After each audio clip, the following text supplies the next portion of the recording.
Hey, my name is Jair. I'm an artist and educator that's born and raised in Holland, Michigan.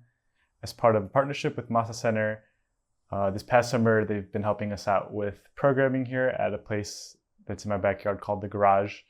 What The Garage is a sort of a little bit of a collective as well as an art gallery that is hosted in the space in which we're in now.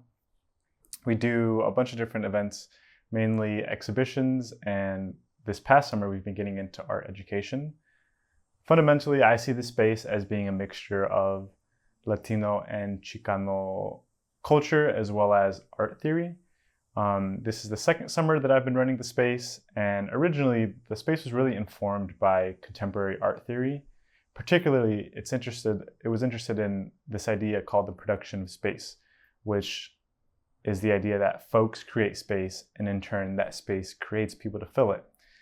We've often heard the idea, build it and they will come. It's sort of similar to that in the idea that once people recognize that a space exists and that folks occupy that space, they understand that to be a pathway in life. Say a local college, right? Folks grow up understanding that people are students, people are professors, and that eventually they could be that. So my idea originally was to create an art gallery that would reflect the youth and what the youth was interested in hopes that that would supplement the culture in town and create a little bit of a community, and hopefully younger folk would be able to identify with that and relate in some way that they may become interested with it. Particularly, I was interested in it because growing up, I didn't see anybody from my own community being part of the art community. I didn't see any Mexicans, I didn't see any brown folk, and so I thought, well, the best way to do that is maybe to create my own space. The space is really rooted in do-it-ourselves principles. A lot of the programming is created by a large community of folks. Folks either help out with installation, for example, that is painting the walls, attaching artwork to the walls. Sometimes folks help out with poster making and design work, as well as curatorial efforts and trying to collect different sorts of art and folks to come together and hang out in the space. So the first summer was mainly that, and it was really kind of like a test run. And it was really experimenting and being like, oh, this is how you hang a painting at 58 center height or something to that effect. This is the best paint to paint walls with. This is how you fill walls. Things of that nature, kind of ironing out kinks. But then during the second summer, I had a little bit of a gap in between, and I was finishing up my schooling, and I kind of became interested in Chicano studies more and trying to understand the history of Mexican Americans in the United States. Through a position that I had at the Office of Local History, I worked under Dr. Nora Salas, and through her guidance, I embarked in a little bit of a research journey learning about Mexican Americans in Holland, which is where this garage is located.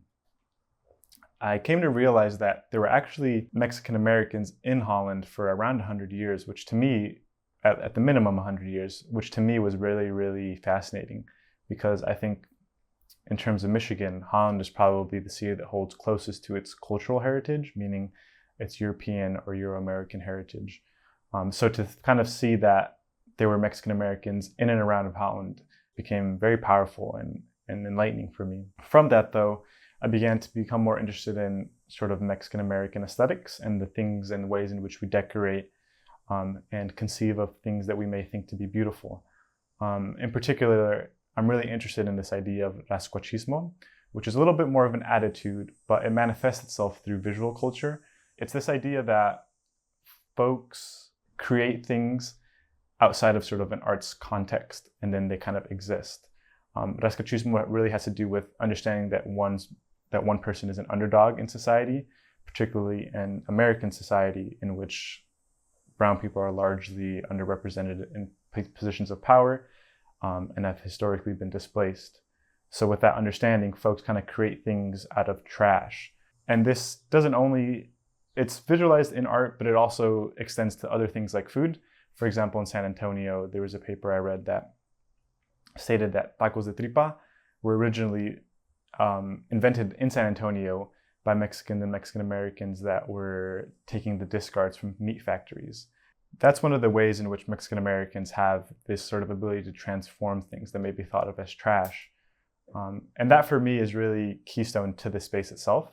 The walls that are behind me are recycled 4x8 film flats from the Grand Valley State Film Department.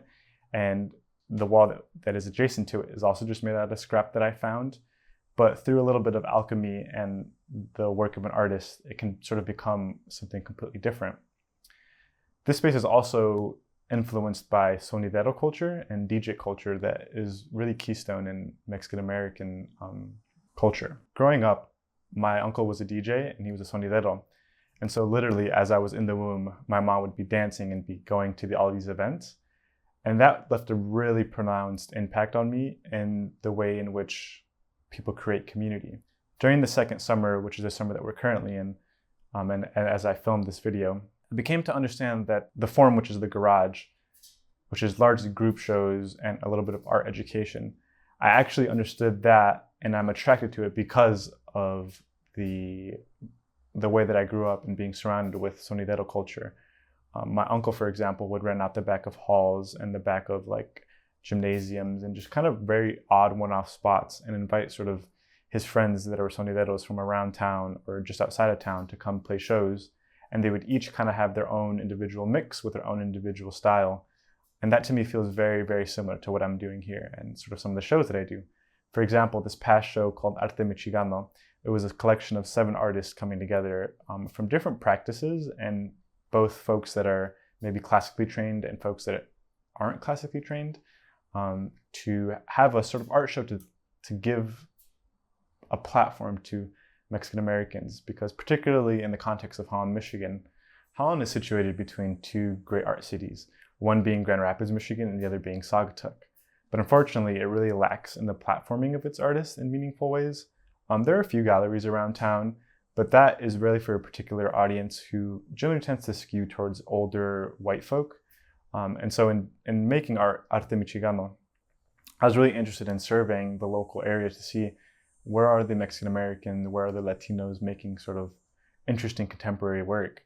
And I was very happy to find 7 people that are both practicing artists who have been doing it for almost 20 to 30 years, as well as some nascent artists who are just beginning their career and going on to college to explore sort of the paths that they can find.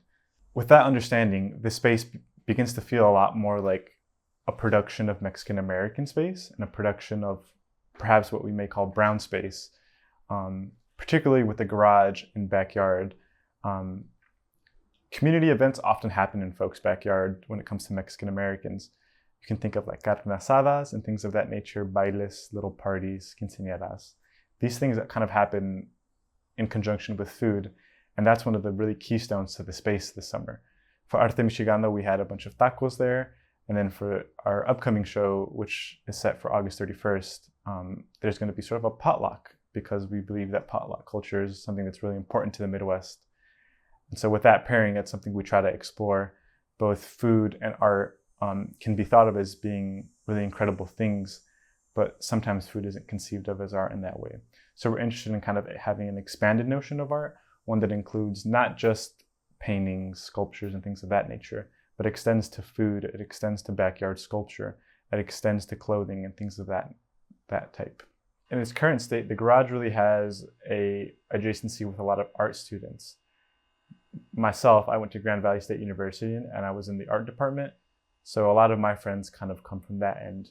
But recently we've been trying to expand out into other local colleges to get other young folk across disciplines as well, not just in art departments, but we've tried to connect with folks in psychology programs, anthropology programs, and things of that nature to try to create a larger than just an art department community. Ultimately, the space is informed by roughly 50% contemporary art theory and 50% an understanding of Chicano studies and culture. As I begin to understand my own position within the community as a community organizer, the future of the space really takes a turn. I'm not sure I'm interested in having the space be defined by its geographical location, meaning the garage or the space that we're in now. But instead, I'm interested in the space being created by the community in which fills that space. Apart from that, I'm really uncertain about what the future of the space holds. I'm not too keen on planning it out entirely, but instead I'm interested in having it develop organically in a way that when things sort of present themselves to me, I can make a decision on whether to engage with it or to stand next to it.